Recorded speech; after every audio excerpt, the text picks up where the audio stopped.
Hiya. My throat hurts and I've got a little bit of a headache, and apparently I worried Grandma. In other news, it's autumn and it's really cold, and I'm sorry that your classmates are being silly. But you're right. It is your own goddamn education, so you should make decisions about what to do based on that. Related to, like, the fact that I've got a cold and the fact that your classmates aren't standing up for their own education and ability to produce the best work.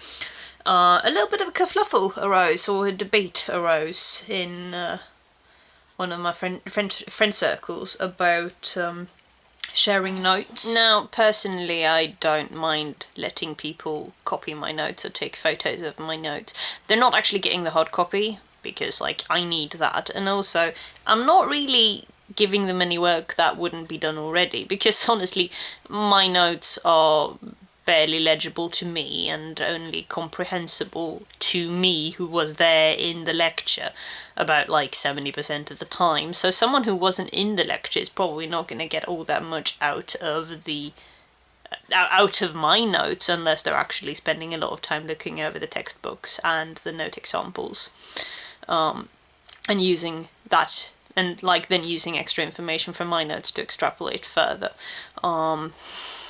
So yeah, I don't actually see the problem with letting people copy my notes. But people apparently object to this because they consider their note-taking an enormous amount of labour, and people are just using them if they ask to copy notes.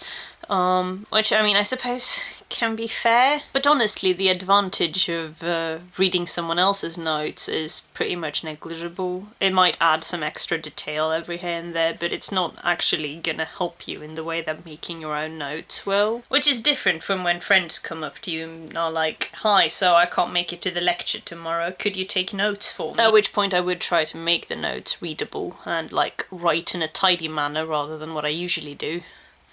And I would probably try to extend the note-taking so it would be comprehensible to other people, and, like, use slightly less of my personal shorthand, because, you know, sometimes people can't come to lectures, and that's fine. That is actual work, though, so, I mean, that is one of those things where you can debate whether you would do it for people or not.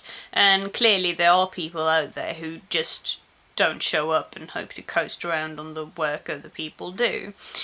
But I don't know, like, technically you can just read the book and look up YouTube videos, particularly if you, like me, do physics and maths.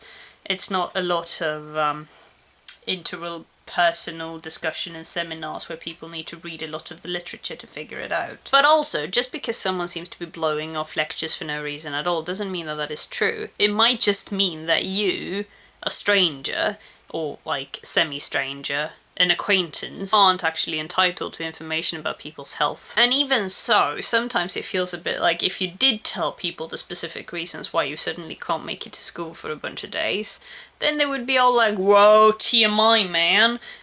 Because they don't know you, and they understand that it would be awkward to get the information, even though they feel entitled to it until they get it. All this is to say that I really, really, really, really don't want to go to lectures tomorrow. See you on Thursday.